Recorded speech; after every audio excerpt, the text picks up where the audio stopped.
230 millions d'euros volés en 10 minutes par des gamins de 20 ans. La story que je vais vous raconter aujourd'hui semble sortir d'un film. Et pourtant, c'est la réalité. Ça s'est passé il y a 2 mois. Miami, 2 janvier. Villa, voiture de luxe, montre, jet privé. 2 jeunes d'à peine 20 ans enflamment les boîtes de nuit de Miami depuis plusieurs semaines, en dépensant des centaines de milliers d'euros tous les soirs. Mais avec tout cet argent d'origine inconnue, le FBI ne tardera pas à s'en mêler. Malone Lam, 20 ans, vit dans une banlieue de Singapour avec ses parents. Un jeune geek, pas de diplôme, aucune compétence, ni à l'école, ni en hacking. Il passe toutes ses journées derrière un écran à parler avec 2 amis à lui. Et pendant une sombre soirée, ils ont eu une idée étincelante. S'attaquer à Genesis Creditor, leur cible. Un investisseur américain, influent dans le monde de la crypto-monnaie. Il monte une escroquerie aussi simple que redoutable, sans compétences particulières. Juste avec des mots et de la persuasion. Avec la bonne approche, ils savent que c'est la victime elle-même qui leur donnera accès à tout ce dont ils ont besoin. C'est-à-dire les clés privées et le mot de passe d'un portefeuille crypto-monnaie qui vaut $250 millions. Genesis Creditor vient de terminer sa semaine, plutôt esquintante. Il est dans son lit, en train de dormir, quand tout d'un coup, il recevra un appel. L'équipe de Malone. Ils se font passer pour un employé de Google Support.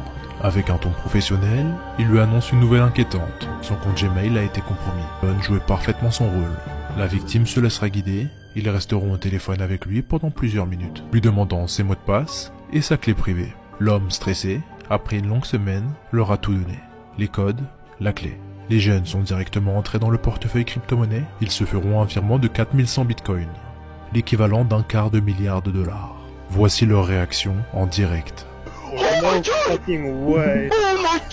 Ils ont réussi leur coup. L'argent sale, le début de la fin. L'argent était sur leur compte, mais ce n'était qu'une question de temps. Sans perdre une seconde pour ne pas se faire attraper, ils vont disperser l'argent sur une multitude de comptes, et par la suite faire blanchir l'argent, pour après le transférer sur des sociétés offshore.